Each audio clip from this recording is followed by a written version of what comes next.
The man known to history as Idi Amin was born in unclear circumstances in the mid-1920s in Uganda.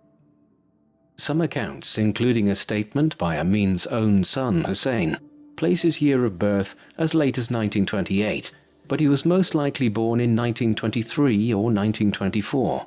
His place of birth is also disputed, but the suggestion that he was born in the capital of the country, Kampala, is probably spurious, and Amin was more likely born at Koboko in the Muslim-dominated northwestern part of the country, near the border of what is now South Sudan. His father's background is similarly unclear. Andreas Niabire was a member of the Kakwa people according to some accounts, and he converted to Islam from Roman Catholicism in the early 20th century, and then changed his name to Amin Dada. However, other sources suggest he was ethnic Nubian, and that he may have been raised as a Muslim. If so, his family probably came from Sudan originally and had been among Sudanese communities which had been brought south by Emin Pasha, a late 19th century governor of the Ottoman province of Equatoria, who had ventured as far south as Uganda in the 1880s. Amin's mother was Assa Ate, whose descent is also disputed. She may have been an ethnic Kakwa or Lugbara, different peoples living in what is now northern Uganda. What little we know of Idi's childhood indicates that his father abandoned him and his mother when he was young, and he was raised by her alone. He attended an Islamic school at Bombo in the early 1940s while the Second World War was raging to the north and east in Italian East Africa and the Maghreb. Any assessment of Amin's life must start by exploring the history of Uganda under colonial rule. Like many other parts of sub-Saharan Africa, Uganda was a country which had been contrived more from the imaginations of its colonial rulers than one which had an ethnic or religious coherence to it. The region which the country covers today was inhabited by different peoples in the pre-colonial period, the largest being the Bagandans, who ruled a large swathe of the country in the south of modern-day Uganda, including the region around the capital of Kampala. However, the area also contained many Nilotic peoples in the north and east, such as the Kakwa and Lugbara, and in the northwest there was a substantial Sudanese population. Pockets of Kuliak people also inhabit the regions which today lie along the border between eastern Uganda and western Kenya.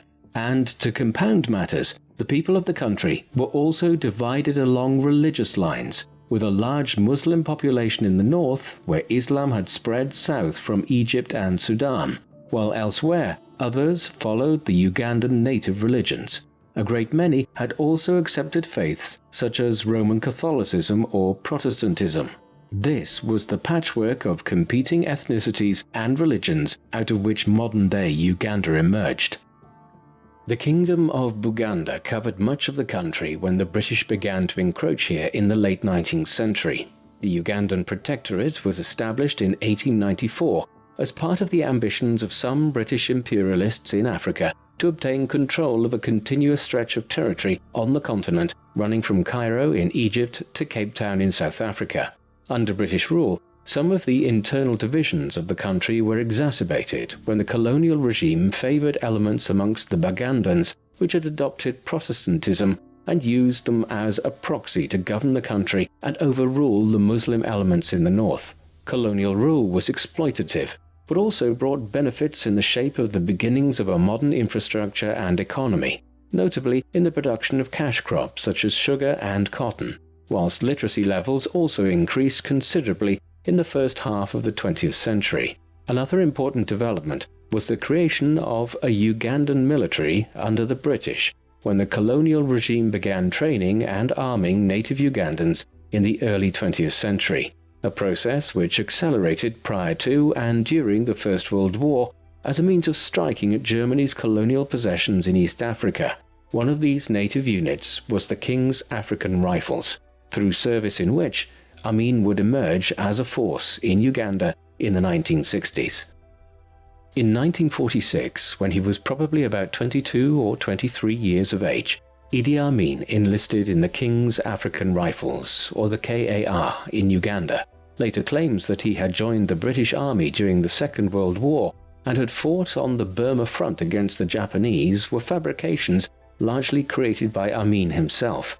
He rose quickly in the KAR. He was popular among the British officers and made a strong impression with his athletic abilities and his work as a soldier.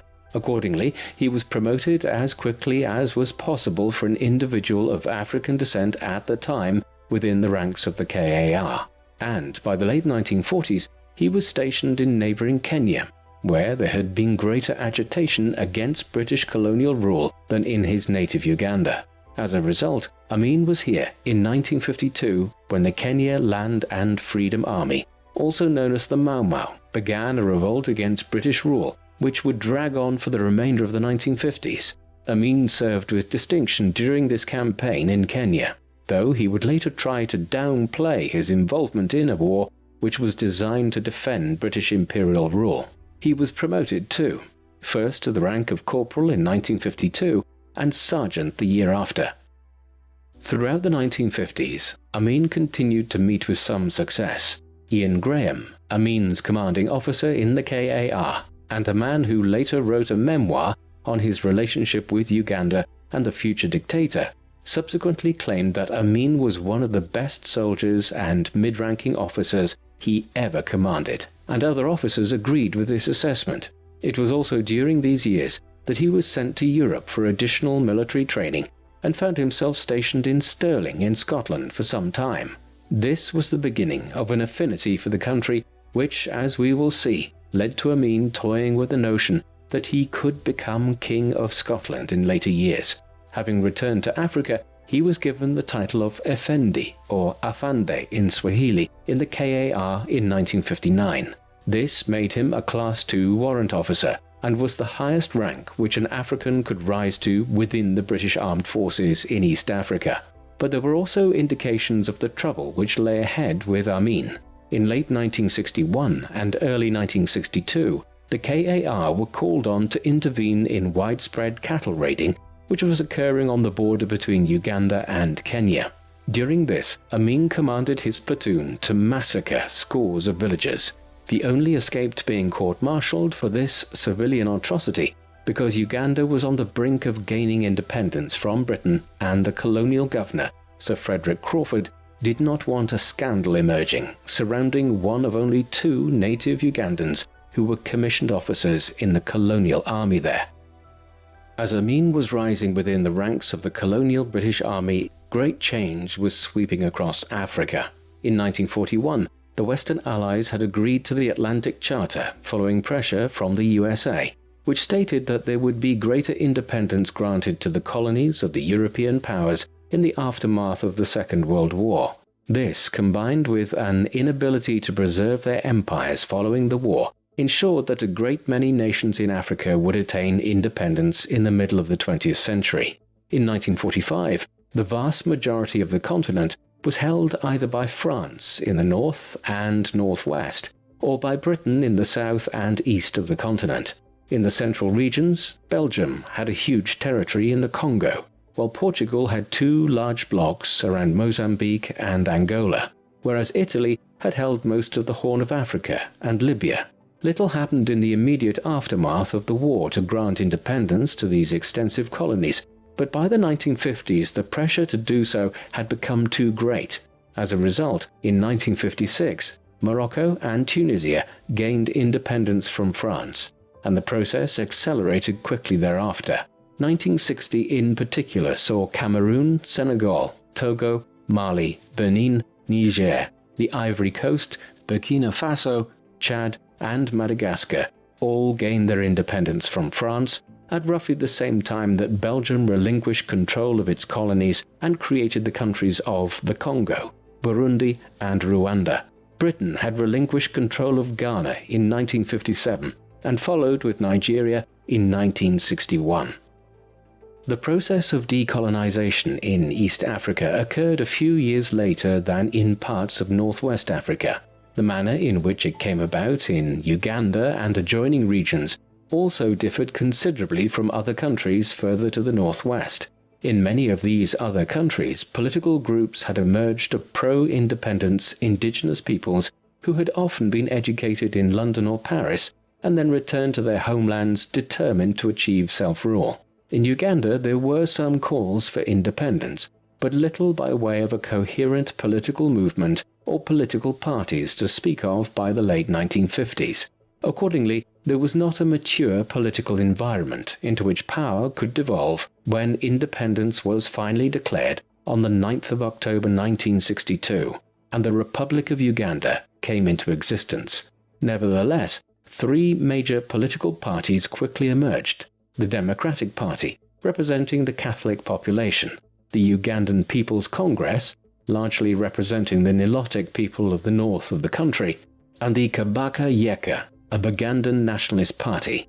In its first post-independence elections in 1962, the People's Congress and Kabaka Yeka united to exclude the Democratic Party from power, and Milton Obote, the UPC leader, became Uganda's first Prime Minister.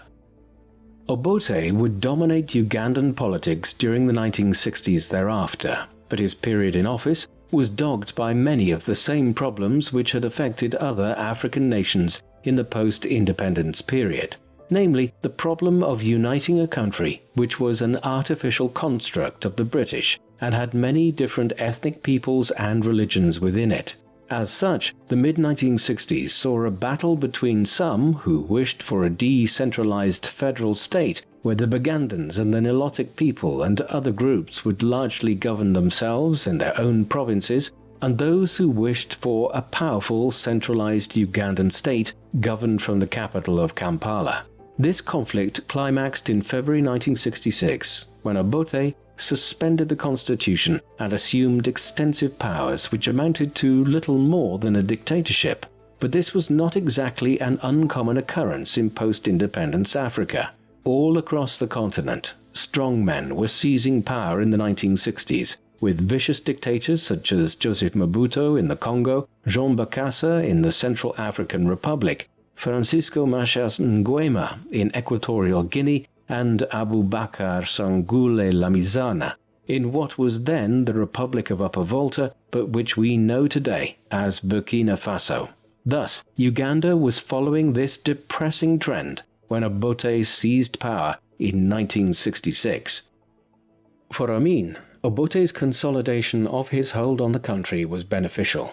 Already in the early years of independence, he had continued to rise within the Ugandan armed forces. He was made a captain at independence in 1962, then a major in 1963, and deputy commander of the Ugandan military in 1964. Finally, in 1965, when he was still only 40, Amin was made one of the commanders of the army. In 1970, he reached the peak of the Ugandan military and was made overall commander of the armed forces of Uganda. Much of this meteoric ascent throughout the 1960s was secured on the back of his complicity in Obote's corrupt dealings in Uganda. With the rise of the dictators across much of Africa during the period had come the emergence of kleptocratic states, where the dictators and their followers effectively asset-stripped the resources of their countries to become immensely wealthy themselves. In the mid-1960s, Amin was aiding Obote in a gold and ivory smuggling operation between the Congo and Uganda.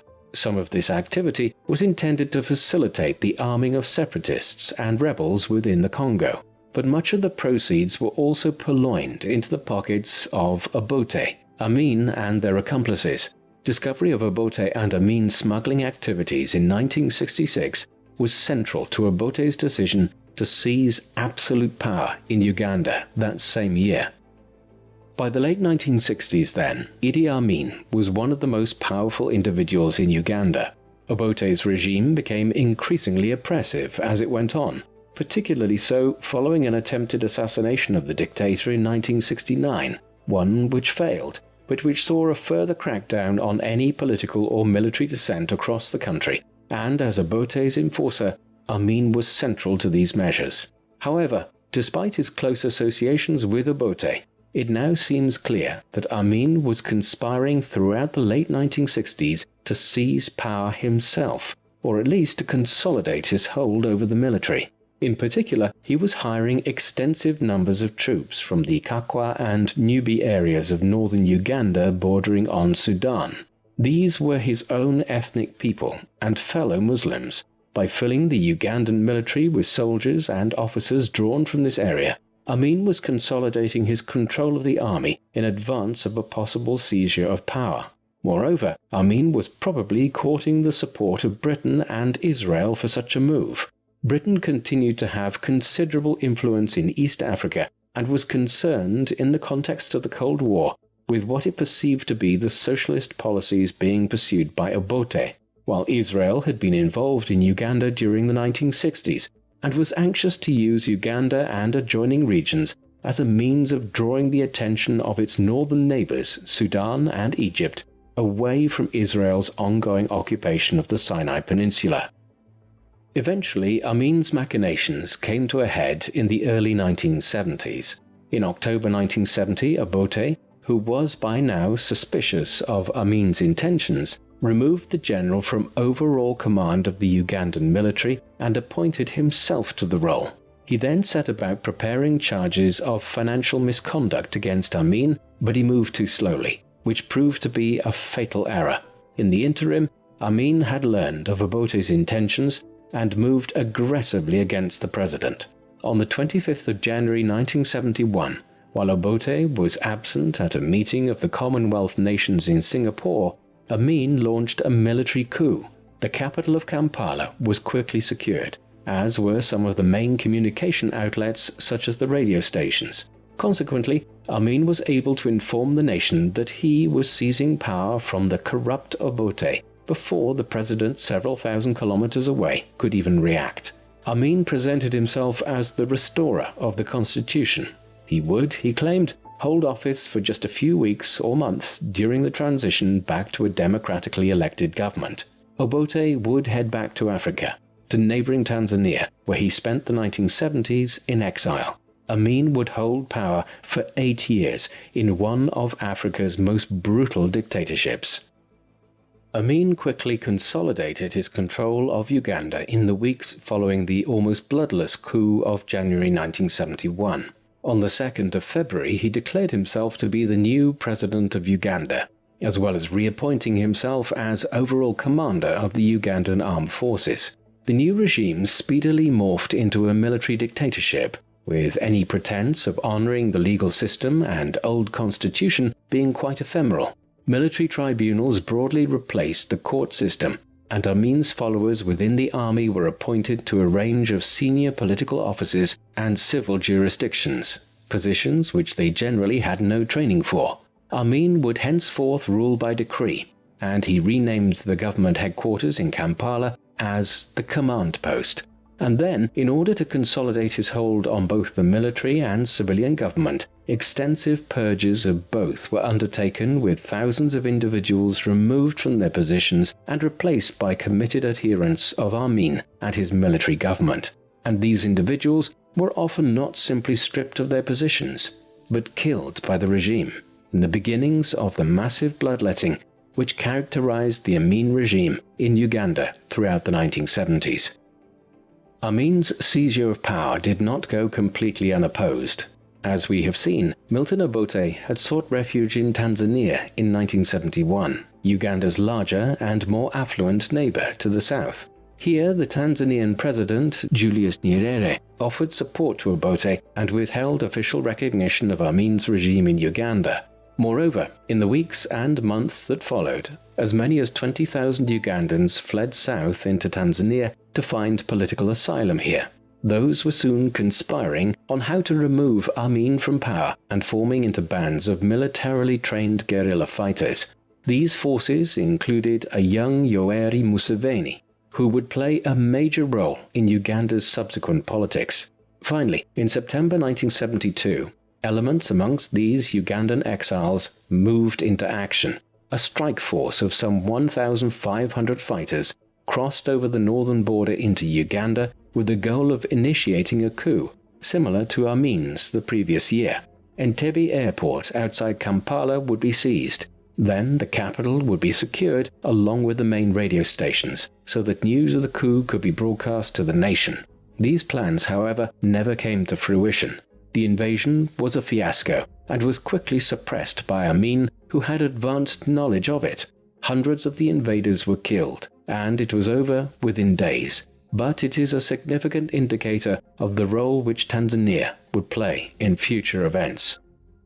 In its early years, Amin's regime was greeted with open arms by the international community. The British and the Israelis had supported the coup in 1971 and moved quickly to recognize Amin's regime as soon as he seized power, believing that the former KAR officer would be easier to deal with than Obote had been.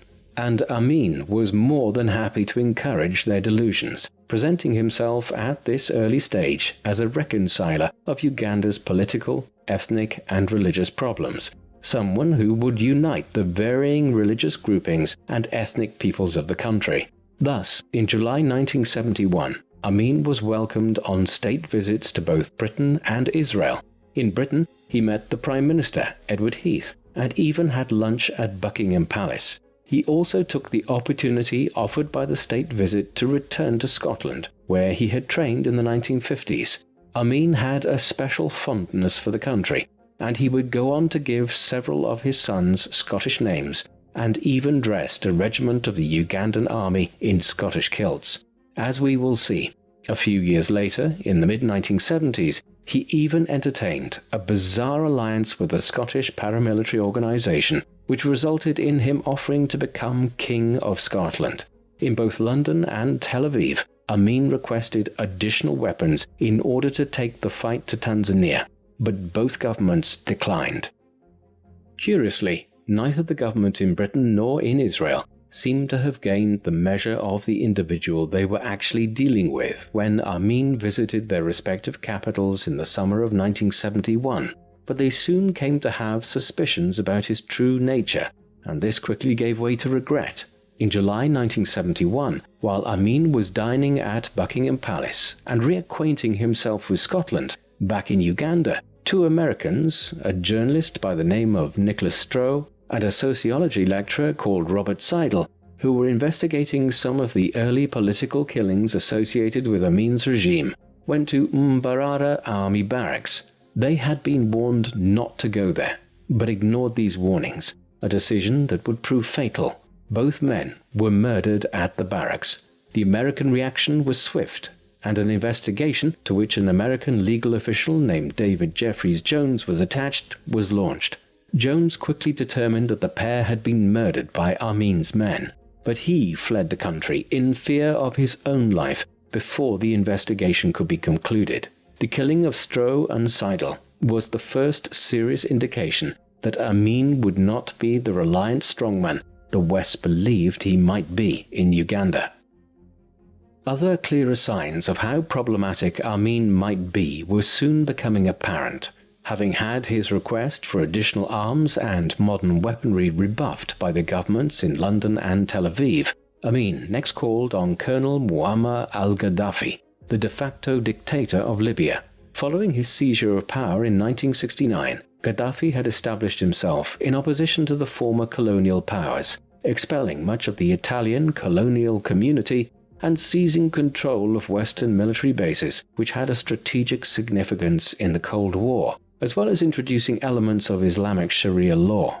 It was thus quite ominous to find Amin seeking an alliance with the Libyan leader. And when he visited Libya, Amin presented a fantastical view of his own country and of himself in order to acquire military support from Gaddafi. For instance, Amin depicted himself as a committed Muslim and appears to have convinced Gaddafi that as much as 70% of Uganda's people were Muslims, whereas the true number was in the range of about 6%, mostly found in the northwest of the country bordering Sudan. But Gaddafi was sold on Amin's claims, and the Ugandan brought his country into the Organization of Islamic States and promised to place limits on the religious freedoms of Christians back in Uganda in return for Gaddafi's weapons. Back in Uganda in 1972, the violence being unleashed by the Amin regime increased. It was aimed in particular at the Acholi and Lango ethnic groups who opposed Amin's regime. By early 1972, at least 5,000 of these had disappeared, including soldiers, lawyers, students, religious leaders, and local political figures. Often, bodies were found floating in the River Nile. At this stage, though, the international media was broadly unaware of what was occurring. One incident, however, gained widespread attention, and that was in January 1972 at Mutakula, near the Tanzanian border. But this had only been extensively reported because it had spilled over into Tanzania itself. Nevertheless, while the Western media and other countries' foreign services were quite ignorant of what was occurring in Uganda at this time, the bloodletting was ever increasing. Figures for the death toll and the number of displaced during Amin's dictatorship are notoriously difficult to determine with accuracy, but already by the summer of 1972, there were tens of thousands who had either been killed or forced to flee into exile in Tanzania or elsewhere, while religious and political persecution was growing steadily. It would only get worse in the years that followed. The action which first made Amin's regime notorious to the international media came in the autumn of 1972 and concerned the country's large community of ethnic Asian people. Indian and South Asian settlement in East Africa was long-standing and dated back at least as far as the 12th century. With the dawning of the first age of globalization in the second half of the 19th century, it increased dramatically, and by the end of the Second World War in 1945, there were well in excess of 500,000 Asians living in East Africa, many of them from India in particular. But it was not just that there was a large community of Asians in regions such as Kenya, Uganda, Tanzania, and Mozambique, but the fact that this Asian spread into East Africa was perceived to play an overly large role in the economies of these regions. By the mid-20th century, Asians had established a dominant position in the trade and industrial activity of the region, such that 80 to 90% of commercial trade and industry in Uganda was in the hands of the Asian community here. For instance, it was recorded in 1948 that of 195 cotton ginneries or factories in Uganda, 183 were run by individuals of Indian descent. And this was reflected in the currency in use of the country. The banknotes of the East African shilling, a currency used by the British colonial government in the region between 1921 and 1969, had their values written in Gujarati, as well as Arabic and English. Not long after his ascent to power, Amin determined to try to remove much of the Asian population from the country, and to try to wrest control of commercial activity and industry in Uganda out of their hands and place it in those of ethnic Ugandans. Consequently, on the 4th of August 1972, he announced that those of Asian descent within Uganda who did not have full Ugandan citizenship would have to leave the country within 90 days. This now created a quandary for the British government, as it had promised at independence to give Asians living in the region British citizenship if they desired it. As such, a logical place for many of the tens of thousands of non-citizen Asians living in Uganda who had to leave the country to head to was Britain. Yet large sections of the British political establishment were concerned about the potential arrival of tens of thousands of refugees into Britain from Uganda. As a result, Edward Heath's government in London tried to dissuade Amin from his course of action and delay the expulsion order. As the deadline at the beginning of November 1972 neared, panic set in. Eventually, a United Nations emergency airlift was required at the 11th hour to bring 27,000 Ugandan refugees of Asian descent to Britain. Amin's motives for the expulsion order were clear to see before the tens of thousands of people were forced out of the country. On their way to the airports and borders, those who were forcibly exiled were generally robbed of everything of value which they had. Those who objected within the country to this, such as the Chief Justice, Benedicto Kiwanuka, suffered a harsh fate. Kiwanuka was an important figure in the transition to independence within Uganda. He had briefly served in the early 1960s as a technocratic Prime Minister of Uganda, following the granting of the right of self-governance to the country and before the elections which had brought Obote to power. He had been imprisoned by Obote's government in 1969, but was released by Amin when he seized power in 1971. Originally, he tried to work with the new regime and was made Chief Justice of the country. But his criticism of Amin over the treatment of the Asian community and other issues saw him arrested in September 1972. He was executed on the 22nd of September by Amin's forces at Makindye military prison. The manner of his execution is indicative of Amin's brutality. Kiwanuka's ears, nose and lips were severed before he was castrated, disemboweled and set on fire. Another very significant aspect of the expulsion of the Asian community in 1972 was seen in the months and years that followed with the collapse of the Ugandan economy. The 50,000 to 60,000 Asian Ugandans who had been forced out of the country had controlled an extensive amount of the country's trade and industry. These businesses were now handed over to Amin's followers within the military. However, these were usually individuals who had no idea how to run the companies which they were given, and often lacked the basic literacy and numeracy needed to conduct trade. Farm machinery which was used for crop production eventually broke down and could not be fixed. Cotton gins which jammed or stopped working never re-entered use. And perhaps the most ironic sign of the total mismanagement of the economy was seen in the collapse of cement factories at Tororo and Fort Portal. As a result, the Ugandan economy went into a tailspin in the mid-1970s. Shortages of all kinds of goods which had been either produced or imported by these businesses followed, and with it prices increased. Inflation grew steadily, and by 1975 and 1976 the Ugandan economy was effectively collapsing under Amin's rule. The years following the expulsion of Uganda's Asian community saw Amin striking an increasingly confrontational pose on the international stage. By the end of 1972, most Britons had left the country, and early in 1974, Amin succeeded in alienating London by expelling 14 members of the British High Commission who had been installed as a kind of post-colonial oversight committee in Kampala following the granting of independence in 1962. Despite this, and increasing sanctions directed against Amin's regime by Western countries, there was also a very strange situation in which planes were regularly flying out of Stansted Airport in London, carrying cargoes of luxury European goods for Amin and other senior members of his regime. The so-called Whiskey Run operated outside of any trade sanctions which were meant to apply to Amin and his followers. And this was occurring at the same time that Amin was increasingly turning to Libya and the Soviet Union for assistance, while also denouncing continued Western support for the apartheid regime in South Africa and denouncing his other former ally, Israel, as a result of its involvement in the Arab-Israeli War of 1973.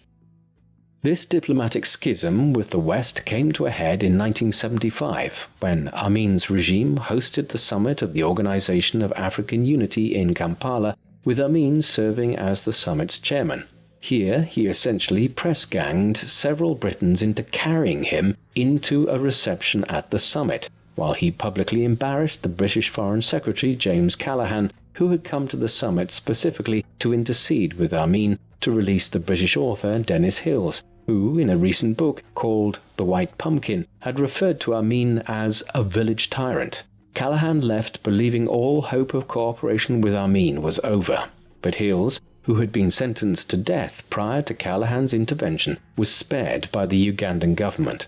Meanwhile, Amin continued to tie himself ever closer to the Soviet Union. By the end of 1975, the regime had received tens of millions of dollars in economic aid and military assistance from Moscow, while Amin had also dispatched several thousand Ugandan troops to Eastern Europe to receive modern military training. And for its part, the Soviet government was interested in courting Amin as a way of geographically offsetting British influence in Kenya and the perceived Chinese involvement in Tanzania. It was in the mid-1970s as well that Amin developed a connection with a paramilitary organization back in Scotland that has become the subject of books and even a film in recent years. At this time, the nascent Scottish National Liberation Army, a fringe paramilitary group in Scotland which had begun a low-level terrorist campaign in their home country involving posting letter bombs, contacted Amin, having clearly heard of his fondness for the country. Amin indicated some sympathy for their desire to acquire independence from Britain, even offering to become King of Scotland should they need him to step in and perform the role, a proposal which would make him the first ruler of Scotland independent of Britain in nearly 400 years. This bizarre suggestion, while an interesting indicator of Amin's increasingly unhinged state of mind, was simply a footnote to his tenure as Ugandan dictator, despite its subsequent notoriety as a result of a book and film starring Forest Whitaker and James McAvoy. As all of this was happening on the international stage in the mid-1970s, the regime continued its brutal ways at home. Amin and his followers were openly favouring some religious and ethnic groups within Uganda and persecuting others. The dictator's own ethnic groups, the Kakwas and Nubis of the northern regions, were favoured, while the Bagandans, the predominant ethnic group in the south near Lake Victoria and around Kampala, were also courted.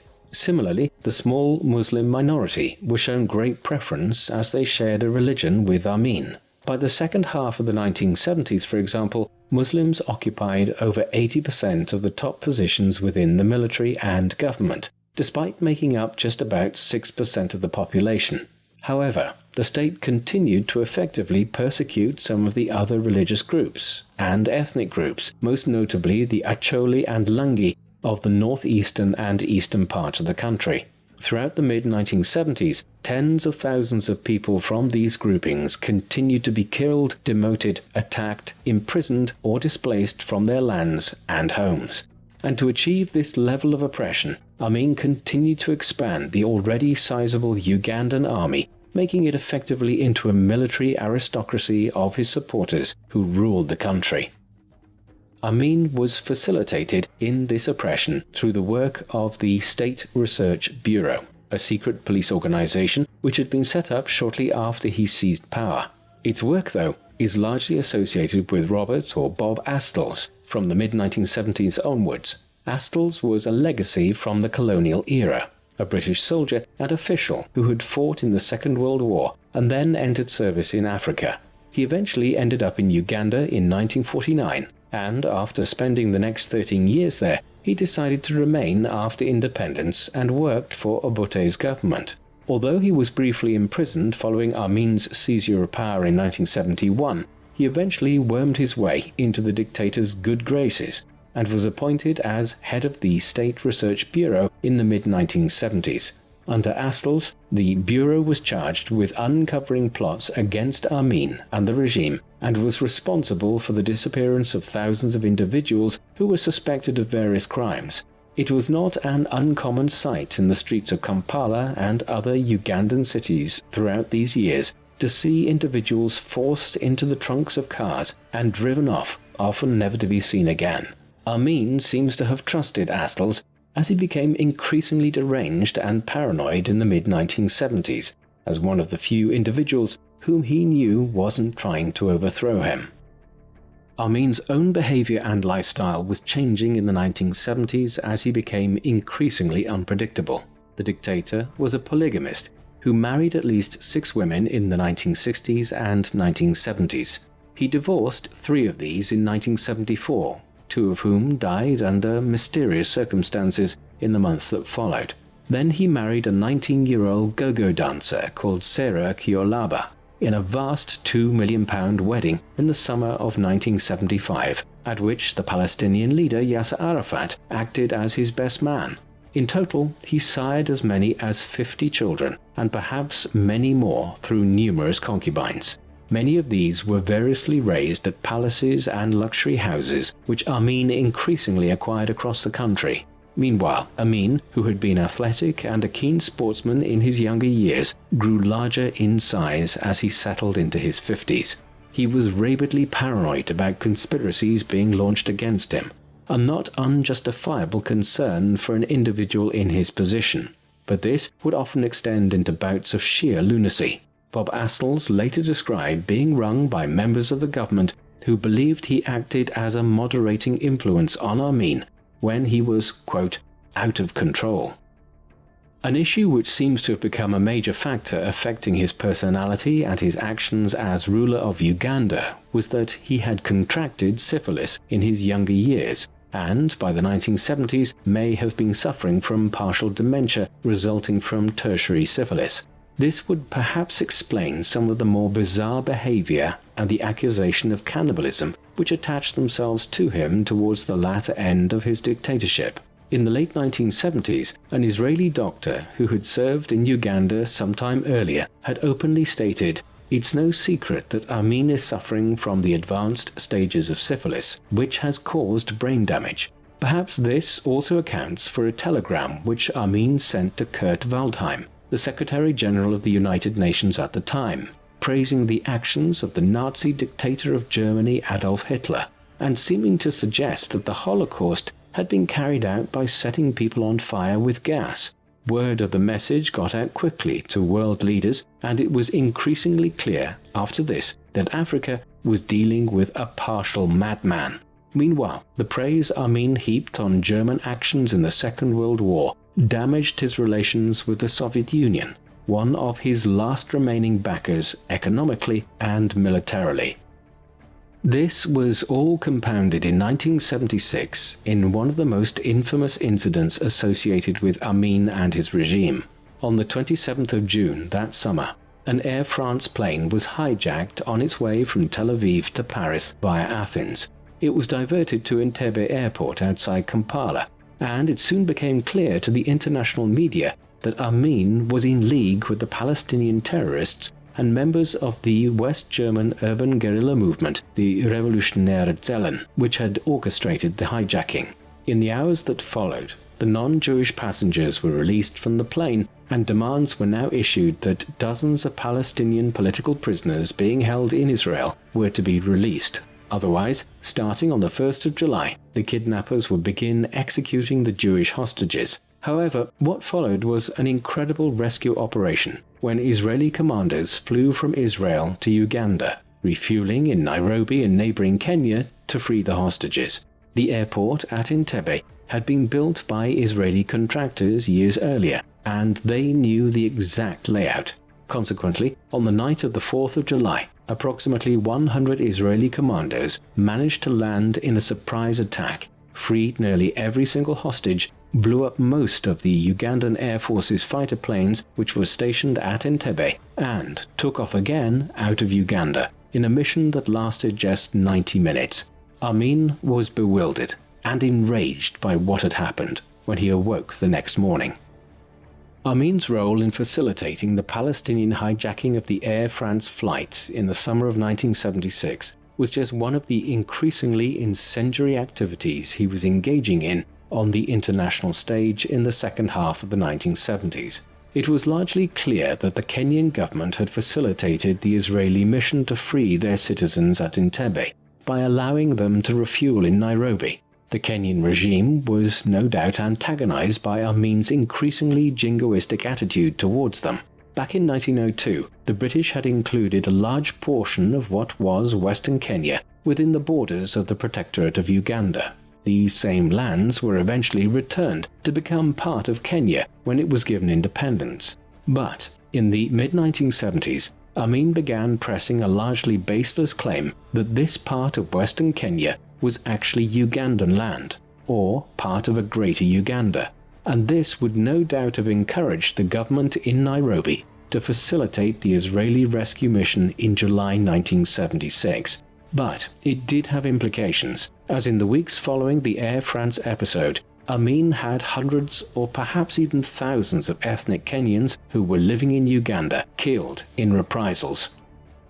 Throughout the mid-1970s, religious leaders across Uganda had become increasingly concerned about the divisive nature of the regime's approaches towards Uganda's Christians and its Muslim population. Amin had deliberately courted the Muslim population and oppressed some of the Christian churches. The Archbishop of the Church of Uganda, Janini Luwum, had been especially vocal about the need to cool religious tensions, and late in 1976 he chaired a conference of Anglican, Catholic and Muslim leaders.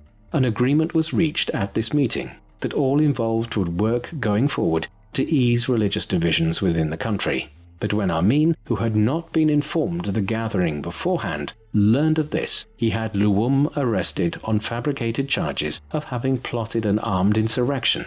Then, on the 17th of February 1977, Luwum was effectively paraded before the international media. The following day, a statement was issued by Amin's regime that the Archbishop had been killed in a car accident. Yet no one was deceived, and reports since suggest that Amin even shot Luwum himself. The Archbishop was subsequently acclaimed as a martyr, and a further sign of how unstable Amin was and how isolated his regime had become followed when he was not invited to a meeting of the heads of the Commonwealth states shortly afterwards. Luwum and the other religious leaders' actions were indicative of the manner in which senior figures in Uganda were increasingly opposing Amin's regime. This extended into the ranks of his government. Already in 1975, Emmanuel Blayo Wakwewa, Amin's finance minister, had defected to Britain whilst on a visit to London. But more damaging still was the defection of the health minister Henry Kiemba in 1977. Kiemba quickly authored an account of the Amin regime from the inside and published it as A State of Blood, a blistering indictment of Amin's brutality and bloodletting. However, while the international community's disdain for Amin and his regime severely hampered Amin's ability to govern Uganda, it would not remove him from power. As long as Amin retained a tight control over the military and government within the country itself, he was secure in his position. But this was increasingly not the case. By late 1977, a split had developed within the Ugandan military between those who remained steadfastly loyal to Amin and those who favoured the Vice President, General Mustafa Adrisi, over the madman that Amin seemed to now be. It was in awareness of Adrisi's growing strength and in an effort to shore up his own authority that Amin would enter in 1978 into a fatal conflict that would bring about the end of his regime. For years, relations between Amin's Uganda and Tanzania to the south had been strained, even hostile at times. It was here that Milton Obote had established himself in exile in 1971. And from here that the abortive invasion of Uganda was launched by some of his supporters in the autumn of 1972. And now, at the end of the 1970s, it became the source of Amin's final overthrow. In the late autumn of 1978, troops loyal to Adrisi had mutinied in southern Uganda near the Tanzanian border. When some fighting broke out here, Amin elected to effectively turn the engagement into a war with Tanzania, one which would shore up his support within Uganda and allow him to consolidate his control of the country. This decision may have been made half-heartedly when he realized he had lost control of some elements of the army on the southern border, and he wanted to take credit afterwards for their incursions into Tanzanian territory. In any event, the initial stages of the Uganda-Tanzania war went well for Amin. In the early winter, Ugandan forces entered in large numbers into northern Tanzania and occupied the region in such a way that, as 1978 was coming to an end, Amin was able to announce that he intended to annex the Kagera region of northern Tanzania. However, the situation would all change very quickly in 1979. In January 1979, the Tanzanian President Julius Nyerere began mobilizing the Tanzanian People's Defense Force with the goal of striking back north against Amin's armies. They were joined by a large contingent of Ugandans who were opposed to the Amin regime and who had been living in exile in Tanzania. As they moved north, Amin's forces started falling away in places and being defeated in others. Some units fled over the western border into the Congo. Gradually, the main bulk was forced back towards Kampala as winter gave way to the spring of 1979. Amin was now desperately seeking foreign aid, but despite appealing to Saudi Arabia and Saddam Hussein's Iraq, he only received minimal support from Gaddafi in Libya and the Palestinian Liberation Organization. The decisive engagement of the war finally occurred at the Battle of Lukaya, southwest of Kampala, on the 10th and 11th of March. Here, a force of 2,000 Ugandan troops and 1,000 Libyans, supported by 18 tanks, were overrun by a joint Tanzanian and Ugandan exile army, one which had little tank support but far superior infantry numbers. In the hours that followed the defeat, and as news of it arrived in Kampala, many urged Amin to accept the situation and step down as leader of Uganda. In Kampala, Amin remained defiant to the end. Even as Tanzanian and Ugandan exile troops closed in on Entebbe Airport on the shores of Lake Victoria to the southwest of the capital, he refused to back down and even fired his military chief of staff, Yusuf Gowon. However, with dwindling numbers of supporters and the belligerents closing on the capital itself, he did eventually flee from Kampala by helicopter on the 11th of April 1979, the date which is generally seen as marking the end of the Idi Amin regime in Uganda. Yet in the months that followed, peace did not immediately return to Uganda.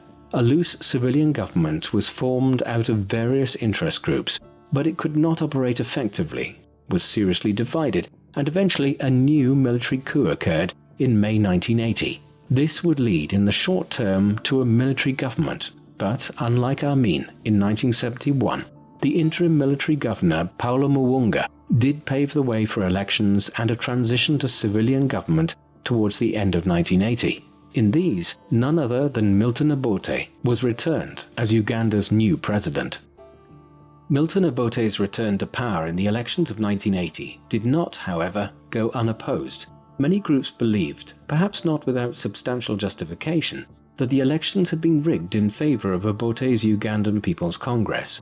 As a result, as Obote took office for a new term as president, a guerrilla war between his government and those who did not recognize its legitimacy was beginning in Uganda. The so-called Ugandan Bush War would drag on for over 5 years between Obote's government and the guerrillas led by Yoweri Museveni. Eventually, as Museveni and his followers got the upper hand, Obote fled from Uganda in 1985.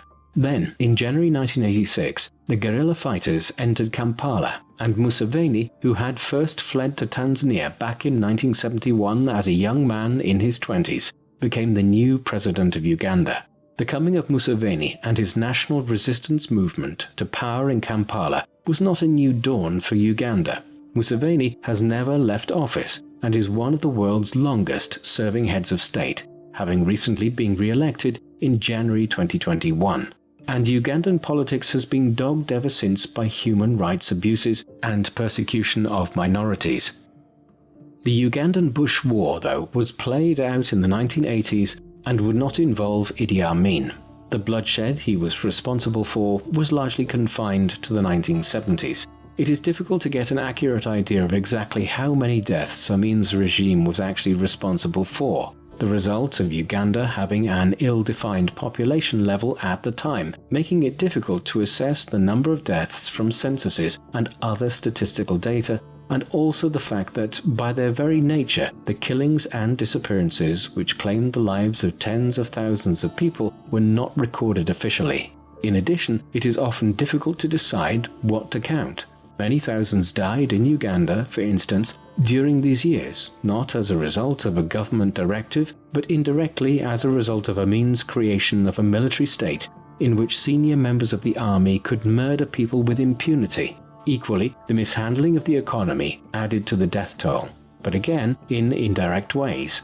However, these limitations aside, it is generally accepted today, based on claims made by Amnesty International, that Amin's regime killed at least 300,000 people between 1971 and 1979, though some evidence from census records suggest a population decline of somewhere between 420,000 and 800,000. While a precise figure may not be possible, what is undoubted is that Amin's regime created immense hardship for the people of Uganda throughout the 1970s, and it was one of the most brutal dictatorships the continent saw during the period. Following the flight from Kampala, Amin did not immediately leave Uganda. For a few weeks, he was at large in the east of the country and even attempted to set up an opposition government with its capital in the city of Jinja on Lake Victoria. He quickly faced up to the reality, though, and left the country entirely, heading first to Libya, where his old ally Gaddafi gave him temporary refuge. However, in 1980, he headed further east and settled in Jeddah, in Saudi Arabia, where he was given official sanctuary by the government. Shortly after his arrival there, he gave his first post-rule interview, in which he defended his reign as ruler of Uganda and claimed that many in his homeland wished for him to be restored to power. Despite such assertions, Amin would never return to power or play a further major role in political life, though he attempted to return to Uganda in 1989, when he flew to Zaire, where a major war had broken out with implications for several neighboring countries including Uganda. Here, Amin had hoped to use the disorder as a means of building up a support base for his return to Uganda, which had been plunged into fresh disorder itself in the late 1980s. It was an abortive mission, and within months Amin was back in Saudi Arabia, where a reluctant Saudi government had been coerced by the United States and others into accepting Amin back again. Amin lived out the remainder of his life in Saudi Arabia without trying to intervene again in Uganda.